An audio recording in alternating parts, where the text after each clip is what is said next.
BSF এর উপর হামলা চালানোর জন্য জমিয়ে রাখা বোমা ফেটে গুরুতর জখম হলেন এক ব্যক্তি।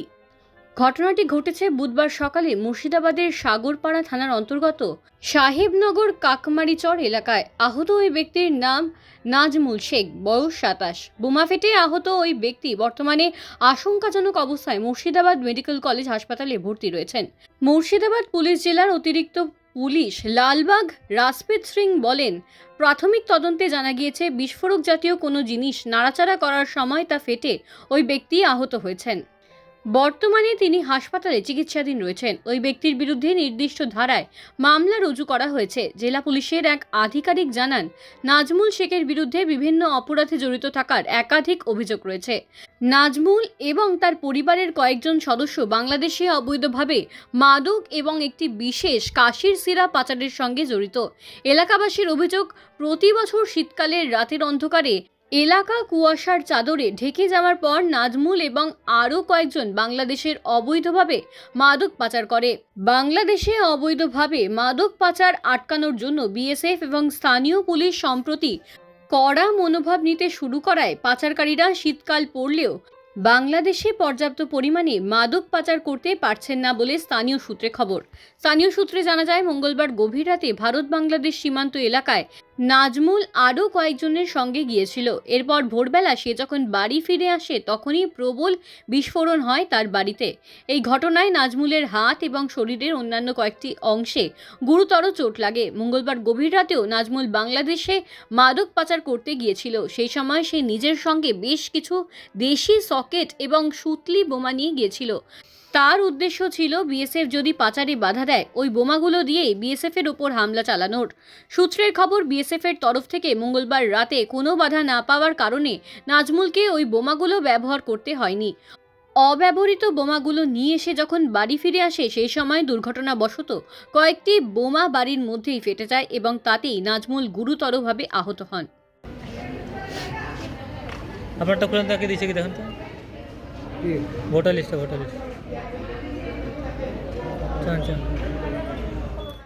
আমি সকালবেলায় টিবলের ওখানে বেরিয়েছিলাম, দিয়ে একটা কালো ক্যারিতে একটা জিনিস, ওই যে জিনিসটা বাস্ট হয়েছে ওটা বাঁধা ছিল। দিয়ে আমার স্বামী ওর সাথে দাঁড়িয়ে ছিল। দাম বলছি, এটার মধ্যে কি আছে দেখো। আমি হাতে কিনলি যাই ওকে দেখেছি, দিয়ে বলছি এক কতি পারলা তুমি, তাই বলে আমার হাত থেকে কিনলি মানে জোরে নিতে যাই ওর হাতে ওই জিনিসটা বাস্ট হয়ে গেছে। বম ছিল। এখন কি অবস্থায় আছে? এখন দেখতে পাইনি। পুলিশ বলছে বোমা বাঁধার সময় না বোমা বাঁধা। এর নামে আগে কোনো কেস ছিল? থানার কেস আছে? হ্যাঁ আছে, থানা কেস আছে। কি চাইছেন এখন আপনারা? কেউ সতর্ক করেছে না নিজে কেউ কিছু করেছে? কি বলছে? না কেউ কিছু করেনি। এটা বাইরে পড়েছিল, আমি হাত থেকে নিয়ে এসেছি। আমার হাতে দেখি বুঝে কোথায় পেলা তুমি, তাই বলে আমার হাত থেকে কাঢ়িলি মানে দড়ি ফেলে দিতে যাচ্ছিল, যে কোথায় পাইছো তুমি, তাই বলি হাতে বাস্ট হয়ে যাবে বলে হয়তো কাঢ়িলিস আমার কাছ থেকে, দিয়ে ওর হাতে বাস্ট হয়ে গেছে। কি নাম তার? নাজমুল শেখ। কত বছর বয়স? 30। কোনো পার্টি কোনো পার্টি? না কোনো পার্টি মাটি করে না। এরকম ঘটনা ঘটলো কেন ঘটলো, কি মনে হচ্ছে আপনার কি মনে হয়?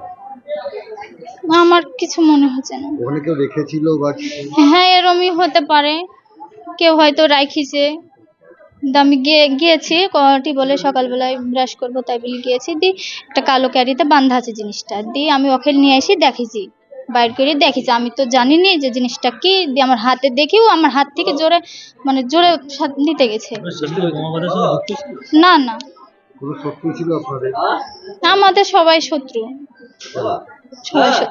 কেন? কোনো পারিবারিক ঝামেলা বা হ্যাঁ ঝামেলা, আর হয়তো বন্ধু আত্মীয় স্বজনের সাথে দু কথা হয়তো হয়েছে, সেটাও বলতে পারবে। আমি একদিন আমাকে বলেছে যে একজনের সঙ্গে আমার দু কথা হয়ে গেছে।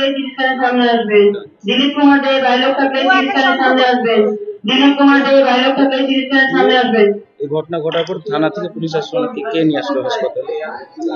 হসপিটালে ওখানকার একটা মারুতি আলাকে ফোন করেছিল বাড়ির থেকে, দিয়ে মারুতি আলা আসি মানে ওর হাতে ওটা বাস্ট হওয়ার পরে মানে আমার শরীরে একটা ধাক্কা লাগিয়েছে, আমি মানে সেখানে অজ্ঞান হয়ে পড়ে গেছি, আমি আর বলতে পারবো না কি হয়েছে। যে ওখান থেকে ওকে একবার ডাইরেক্ট এখানে ভিতরে হাসপাতালে হ্যাঁ, হসপিটাল থেকে নিয়ে ও বাড়ির থেকে মরদকে নিয়ে এসে এখানে ভর্তি করেছে। কি নাম আপনার? আমার নাম এলিনা খাতুন, আপনি কি হচ্ছেন? আমি ওর ওয়াইফ। বাড়ি কোথায় আপনি? চরকাকমারি, কোন থানা? শাওরপাড়া।